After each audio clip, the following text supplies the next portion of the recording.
بسم الله الرحمن الرحيم سبح اسم ربك الأعلى الذي خلق فسوى والذي قدر فهدى والذي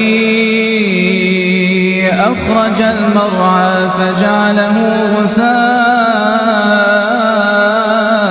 نحوا سنقرئك فلا تنسى إلا ما شاء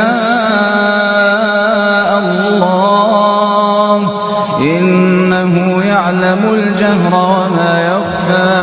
ونيسرك لليسرى فذكر إن نفعت الذكرى سيذكر من يخشى ويتجنبها الأشقى الذي يصلى النار الكبرى